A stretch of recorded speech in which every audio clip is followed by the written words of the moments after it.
Selamat datang di channel Novel Official. Sebelum mendengarkan novel, kekuatan Harvey York untuk bangkit. Jangan lupa like, share, dan subscribe. Kalau tidak kusentil jantung kalian hehehehe. Tanpa lama-lama lagi langsung saja kita masuk di alur cerita novelnya. Bab 5481. Harvey York berkata, sambil meletakkan jarum. Dengan jarum terakhir jatuh di antara alis Frank Leduk, Alexa Joyner terkejut menemukan bahwa 7 lubang Frank Leduk mulai mengalirkan darah hitam. Perairan berdarah ini terlihat sangat busuk, memancarkan aura yang tak terkatakan. Harvey York mengerutkan kening pada adegan ini, lalu mengambil tabung reaksi dan memasukkan semua benda ini ke dalamnya. Segera setelah itu, pintu unit perawatan intensif terbuka, dan Araceli Hoffman, yang mondar-mandir di luar, masuk tanpa sadar dan berkata, "Tuan Muda York, bagaimana?" Harvey York berkata ringan, "Aku sudah mengeluarkan getah bening di otak Frank Leduk. Selama dia tidak mengambil ramuan gen dari Amerika Serikat, dia tidak akan mati, dan dia akan bangun hanya dengan tidur 1 jam. Tapi perlu diingatkan bahwa selama 7 hari ke depan, bukan hanya diet yang harus ringan, tapi yang terpenting jangan dekat-dekat dengan wanita. Jika dia bersedia menjadi petapa, itu akan lebih baik." Mendengar kata-kata Harvey York, Araceli Hoffman tersenyum sedikit. Tetapi dia tidak langsung percaya pada Harvey York, tetapi melambaikan tangan kepada beberapa dokter dari keluarga Hoffman untuk check-in. Segera semua orang terkejut menemukan bahwa pernapasan Frank Leduk menjadi normal dalam tidurnya. Seluruh orang tidak akan terlihat malu seperti sebelumnya. Setelah membacanya, Araceli Hoffman menyipitkan matanya sedikit, lalu menunjuk Harvey York dan berkata, "Tuan Muda York, Anda benar-benar sangat manusiawi. Tidak heran kamu bisa menenangkan grup Tianjiao Tianzu sendirian. Saya tidak percaya ada sesuatu di dunia ini yang tidak dapat Anda lakukan." Jelas, Araceli Hoffman juga dengan tulus merasakan kemampuan Harvey York. Jika bukan karena posisi yang berbeda dari kedua belah pihak, dia merasa bahwa dia harus berusaha sekuat tenaga untuk merekrut Harvey York. "Tentu saja ada hal-hal yang tidak bisa saya lakukan." Harvey York tersenyum ringan. "Misalnya, Frank Leduk telah pulih. Tetapi jika Anda ingin dapat memulihkan kekuatan tempur dan martabat pria, maka saya harus berurusan dengannya lagi. Saya memperkirakan dia akan benar-benar pulih setelah kembali dalam seminggu. Habiskan lebih banyak waktu dengannya akhir-akhir ini. Ketika Lord Jonir kita secara resmi mengambil posisi itu, saya secara alami akan datang lagi ketika saya memiliki suasana hati yang baik." Setelah mengatakan itu, Harvey York berbalik, berjalan keluar, dan berkata, "Alexa, ayo pergi. Saya percaya bahwa Anda harus membeli setidaknya beberapa set pakaian bisnis untuk dipakai sekarang. Aku akan memberikannya padamu. Ini adalah ucapan selamat saya kepada Anda sebelumnya." Mendengar kata-kata Harvey York, Alexa Joyner tersenyum manis. Kelopak mata Araceli Hoffman berkedut, dan kemudian berkata dengan ringan, "Tuan Muda York, Anda tidak baik." Jelas, dia juga tahu betul bahwa Harvey York sengaja ditinggalkan. Pasalnya, belum ada yang resmi menjabat. Tujuannya adalah untuk memperingatkan Araceli Hoffman agar tidak bermain-main. Ini membuat Araceli Hoffman menghela nafas dalam hatinya. Bajingan ini. Mengapa dia tidak bisa meninggalkan sedikit cacat? Meskipun dia berencana, dia tidak akan membiarkan kekuasaan Alexa Joyner berjalan mulus. Tapi untuk orang yang pelit seperti itu hampir tidak bisa menjadi orang yang hebat. Harvey York mengulurkan tangannya dan menepuk bahu Araceli Hoffman dengan ringan. "Jika Anda, Tuan Muda Hoffman, tidak siap untuk bermain dengan saya secara langsung, tetapi di belakang layar, apakah kamu masih takut padaku?" Araceli Hoffman berkata dengan sungguh-sungguh. Tuan Muda York, Anda memandang rendah saya. Bukannya aku meremehkanmu. Tapi aku terlalu meremehkanmu. Saya mendengar bahwa pertempuran terbesar Anda di arena adalah untuk kembali pada kata-kata Anda. Menikam saudara-saudaramu. Dan menggertak yang lembut dan takut yang keras. Bab 5482. Melihat Harvey York dan Alexa Joyner pergi bersama. Kelopak mata Araceli Hoffman sedikit berkedut. Dan wajahnya menjadi semakin jelek. Dia merasa bahwa dia benar-benar memberi wajah Harvey York terlalu banyak. Jika Anda mengucapkan kata-kata ini, apakah Anda tidak takut bahwa Anda akan mati bersamanya dalam kemarahan? Adapun orang-orang di sekitar Araceli Hoffman, mereka saling memandang dengan cemas saat ini. Tetapi pada akhirnya, tidak ada yang berani berdiri dan mengatakan apapun. Dan semua orang merasa bahwa mereka tidak tahu apa-apa. Setelah waktu yang lama, Araceli Hoffman menarik napas dalam-dalam dan menenangkan diri. Lalu dia menyaring kerumunan dan mengeluarkan ponsel dengan fungsi dasar saja. Setelah menekan satu-satunya nomor di dalam, segera, suara wanita yang dingin datang dari sisi yang berlawanan. Pemujaan Hoffman. Ada apa? Araceli Hoffman tersenyum dan berkata, Tuan Gongsun, ada yang ingin saya sampaikan kepada Anda. Saya melihat kemungkinan 6 peta dari 6 dunia tersembunyi disatukan. Ada seorang pria bernama Harvey York, yang telah mengelola 6 dunia tersembunyi menjadi sepotong besi. Rencana guntur dapat dimulai kembali. Harvey York tidak tahu dan tidak peduli dengan pisau yang ditikam Araceli Hoffman. Jika Harvey York tahu, mungkin dia akan mengirim seikat bunga ke Araceli Hoffman. Bagaimanapun, tujuan terbesarnya datang ke Jinling adalah untuk datang ke aula. Panjang umur, hanya saja dia sudah lama berada di Jinling. Dan belum ada kabar pasti mengenai hal ini. Sekarang jika seseorang dari aula panjang umur datang untuk mengambil inisiatif untuk mengganggunya, Harvey York benar-benar ingin memberi Araceli Hoffman panji. Lagi pula, orang baik seperti itu terlalu sulit ditemukan. Setelah kembali ke Villa Joyner Sek, Harvey York awalnya ingin mengundang Alexa Joyner untuk melihat pakaian. Tetapi melihat Alexa Joyner yang bertindak tegas, Harvey York masih berhenti.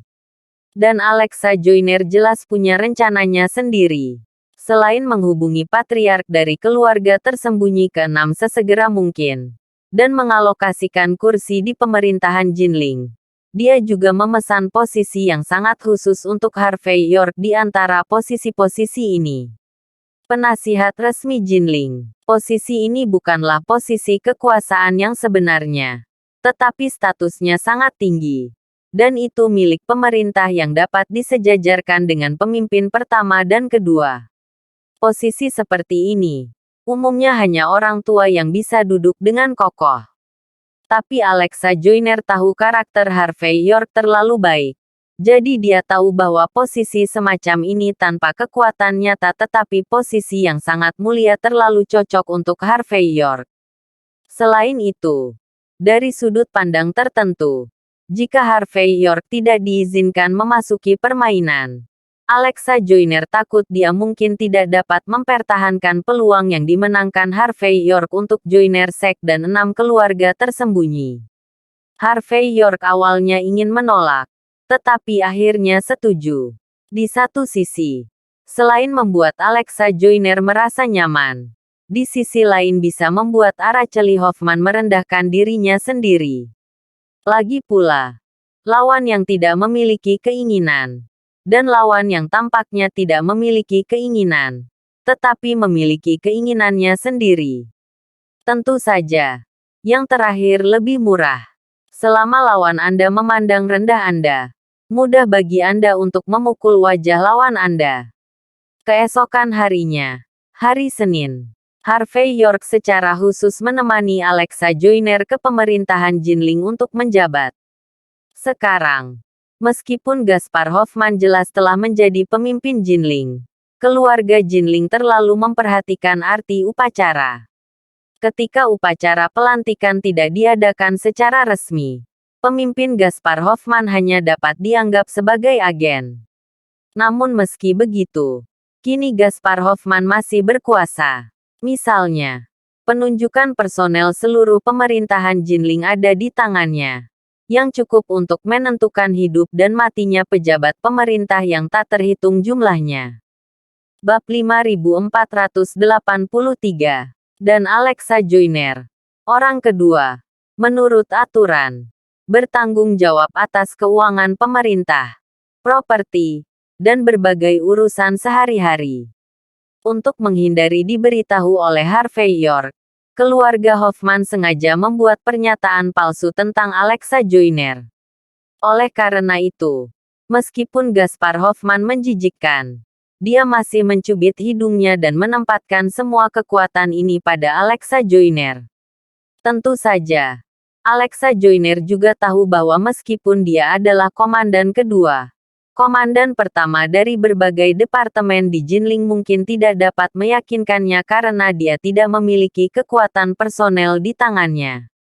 Namun dalam menghadapi kemungkinan kesulitan seperti itu, Alexa Joyner tidak hanya tidak merasa tertekan dan gelisah sama sekali, tetapi juga penuh minat pada apa yang terjadi selanjutnya. Pada pukul 9 pagi pada hari Senin, ruang pertemuan multifungsi dari kantor pemerintah Jinling. Pagi-pagi sekali, para pemimpin puncak dan direktur dari berbagai departemen pemerintahan Jinling berkumpul bersama. Melihat Alexa Joyner, yang mengenakan pakaian formal dan tanpa riasan, dan Harvey York, yang memiliki ekspresi kusam, muncul pada saat yang sama, ada banyak mata yang mengawasi di lapangan. Harvey York meliriknya dengan santai, dan merasakan banyak mata jahat. Tapi itu normal untuk memikirkannya. Kenaikan mendadak Alexa Joyner ke puncak telah memblokir saluran promosi banyak orang. Selain itu, banyak wakil orang dihapus dan digantikan oleh yang direkomendasikan oleh Alexa Joyner. Sederhananya, intervensi mendadak Alexa Joyner telah membagi kekuasaan di tangan banyak orang. Di mata orang-orang ini, Alexa Joyner, yang berani berbagi kue, tentu saja bukan orang baik. Namun, Alexa Joyner mengabaikan mata orang-orang ini, dan pergi ke kursi utama untuk duduk. Setelah tamparan acuh tak acuh di sekelilingnya jatuh, Alexa Joyner berkata dengan ringan, "Siapa aku? Semua orang pasti mengenalku. Mulai saat ini di pemerintahan Jinling, aku akan menjadi komandan kedua. Orang-orang yang hadir adalah pemimpin dari berbagai departemen pemerintahan Jinling. Dan mereka adalah tokoh kunci dalam menjaga operasi kota ini. Saya harap semua orang mengingat sumpah yang kami ambil di depan Kingslaw ketika kami menjabat. Satu hati untuk publik. Tidak mementingkan diri sendiri. Jadikan itu kepercayaan seumur hidup untuk membawa rasa aman kepada massa." Setelah mengucapkan beberapa kata resmi, Alexa Joyner menunjuk Harvey York dan berkata, "Ngomong-ngomong, ini adalah penasihat pemerintah Jinling kita, Harvey York. Meskipun Tuan Muda York hanya seorang penasihat pemerintah, dia hanyalah pekerjaan kosong. Namun, keberadaannya setara dengan keberadaanku. Setiap kata yang dia katakan setara dengan apa yang saya katakan. Singkatnya, dia adalah raja tak bermahkota dari pemerintahan Jinling kita." Karena itu, Alexa Joyner menyapu penonton dengan sedikit perhatian, dan kemudian berkata dengan dingin, "Semua orang mengerti apa yang saya maksud." Mendengar ini, banyak orang saling memandang dengan cemas, dan kemudian menatap Harvey York dengan tatapan aneh. Meskipun nama Harvey York terkenal, mereka telah mendengar beberapa. Tapi masalahnya, sungai dan danau adalah sungai dan danau, dan pengadilan adalah pengadilan. Di mata orang-orang pengadilan, pertempuran dan pembunuhan orang-orang Jianghu sama sekali tidak mengalir, bukan? Tidak peduli seberapa kuat kekuatan tempur seseorang. Tidak peduli seberapa bagusnya. Apakah itu masih dapat dibandingkan dengan mesin kekerasan pemerintah? Tapi masalahnya adalah sekarang orang Jianghu yang tidak mereka sukai tidak hanya menjadi penasihat pemerintah yang terkenal. Tetapi yang paling penting, dia juga mendapatkan kepercayaan penuh dari Alexa Joyner. Itu hanya lelucon. Oke. Banyak orang mengerutkan kening di Harvey York. Di satu sisi, mereka merasa tidak bahagia. Dan di sisi lain, mereka merasa Harvey York ini pasti memiliki sesuatu yang istimewa. Bab 5484. Di tengah lapangan, seorang pria yang mengenakan setelan sutra dengan 3 karakter tertulis di papan nama di depan Harvey York memandang Harvey York dengan kebencian. Seolah-olah keberadaan Harvey York mempengaruhi promosinya dan merampas barang-barang favoritnya. Harvey York tidak peduli dengan mata orang-orang ini, tetapi berdiri, melihat sekeliling, dan kemudian tersenyum. Halo semuanya. Mulai sekarang, semua orang akan menjadi kolega dan milik mereka sendiri. Kami pemula dalam politik. Saya khawatir kami tidak memiliki cukup pengalaman. Saya harap semua orang bisa mendukung pekerjaan Pak Joyner. Oh, kamu juga tahu bahwa kamu tidak berpengalaman dan tahu bahwa kamu adalah seorang pemula. Pada saat ini, Direktur Departemen Pertanahan, pria sutra dengan ekspresi menghina, matanya tertuju pada Harvey York. Tuan Joyner, meskipun saya tahu bahwa Anda saat ini memiliki hak untuk menunjuk 50 orang. Tapi penunjukan pemerintah bukanlah permainan anak-anak. Aku tidak keberatan jika kamu ingin mendukung dirimu sendiri. Tapi pria berwajah putih kecil ini ditempatkan di posisi penting sebagai penasihat resmi. Apakah menurutmu ini bermain rumah? Meskipun posisi ini tidak memiliki kekuatan nyata, seringkali dapat mewakili citra pemerintah Jinling kita. Bahkan pada saat-saat khusus, menurut prosedur hukum raja, dia dapat secara langsung mewakili kekuatan komandan pertama atau komandan kedua. Dalam posisi seperti itu, saya pikir lebih baik berubah menjadi master dengan pengalaman politik. Apakah saya benar melihat serangan agresif pihak lain? Harvey York dengan santai melihat informasi di desktop. Nathaniel Bennett, Direktur Departemen Pertanahan, berasal dari keluarga bangsawan. Dikatakan bahwa ayah dan kakeknya telah berkecimpung di dunia politik selama 3 generasi. Dan dia memiliki hubungan yang dalam di pemerintahan Jinling. Yang paling penting adalah bahwa pensiunan ayah Nathaniel Bennett adalah calon default untuk posisi penasihat pemerintah Jinling. Sederhananya, Harvey York duduk di posisi ini sama dengan merampok semua bebek yang dimiliki keluarga Nathaniel Bennett, dan menjatuhkan pot. Harvey York tiba-tiba mengerti mengapa Araceli Hoffman menyetujui 2 persyaratannya dengan sederhana dan rapi. Bahkan dirinya kini dipertanyakan. Apalagi calon lainnya. Jika seseorang tidak dapat mengatasinya dengan baik, artinya tidak baik, dan tidak ada pengalaman. 49 orang lain yang ditempatkan Alexa Joyner mungkin menjadi boneka dan sepenuhnya ditimpa.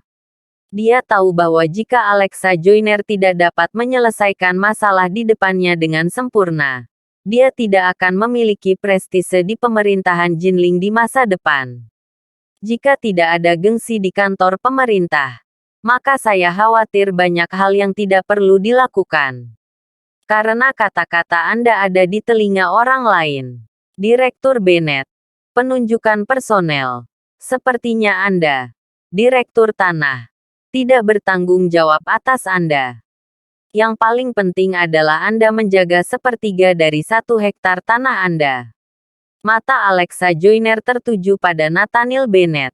Tidak bisa menanganinya. Kenapa tidak bisa ditangani? Nathaniel Bennett menepuk meja. Selain menjadi direktur Badan Pertanahan, saya juga warga negara biasa. Dan saya juga punya tuntutan sendiri. Saya juga berhak mengawasi pengangkatan saya di pemerintahan. Menurut pendapat saya, wajah putih kecil yang Anda pegang ini tidak hanya akan merusak urusan penting pemerintahan Jinling kita, tetapi juga merusak citra kita. Saya pikir Anda sebaiknya berpikir tentang bagaimana menebus kesalahan yang Anda buat. Kalau tidak, aku khawatir kamu akan berkuasa hari ini, dan kamu harus keluar besok. Bab 5485. Alexa Joyner menatap Nathaniel Bennett dengan dalam dan berkata, "Saya baru saja menjabat hari ini. Apakah saya melakukan kesalahan? Lebih baik Direktur Bennett memberi saya 1 atau 2 poin yang bagus, sehingga saya bisa mengerti apa yang telah saya lakukan salah." Nathaniel Bennett mencibir dan berkata, "Saya bahkan tidak tahu apa yang dilakukan pemerintah Jinling baru-baru ini. Aku sangat malu menjadi komandan kedua ini. Kamu benar-benar memiliki wajah. Sepertinya kamu, komandan kedua, tidak akan bisa bertahan beberapa hari lagi. Karena itu," Nathaniel Bennett mencibir. "Beberapa hari yang lalu, proyek rekonstruksi kota tua Jinling kami telah ditangani dengan 70-88 cara. Penasihat pemerintah kami yang ditunjuk telah membujuk banyak orang biasa di daerah yang direlokasi. Dengan dukungan orang-orang ini, kami tidak dapat dengan mudah menyelesaikan proyek rekonstruksi kota tua. Dan tidak perlu membayar terlalu banyak untuk relokasi tanah. Karena rakyat biasa sangat percaya. Pergi dan diskusikan dengan mereka Tuan Zhang tentang relokasi. Renovasi kota tua dan relokasi tanah adalah proyek mata pencaharian terbesar pemerintah Jinling kami tahun ini.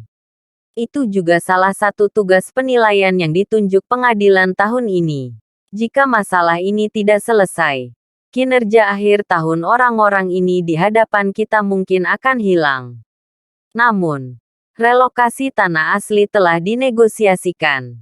Besok kita akan menandatangani dengan perwakilan massa. Apa hasilnya? Hari ini, dilaporkan bahwa penasihat resmi telah berubah. Dan Zhang benar-benar kehilangan posisi penasihat resmi. Orang-orang itu berpikir bahwa ini adalah trik pemerintah untuk membodohi mereka. Jadi, mereka memutuskan untuk tidak menandatangani. Dan jika mereka tidak menandatangani, bagaimana bulldozer yang telah disiapkan bisa masuk? Bagaimana proyek renovasi kota tua akan selesai? Tidak ada cara untuk menyelesaikan indikator penilaian pengadilan. Dan saya dimarahi karena masalah kecil. Tapi pertanyaannya, berapa banyak PNS kita naik turun pemerintahan? Orang-orang ini harus menghidupi keluarga mereka. Tanpa bonus kinerja akhir tahun, bagaimana semua orang akan hidup? Beberapa orang bahkan tidak bisa membayar hipotek di rumah. Dalam hal ini, bagaimana kita bisa menjamin eksekusi dan kredibilitas pemerintahan Jinling kita?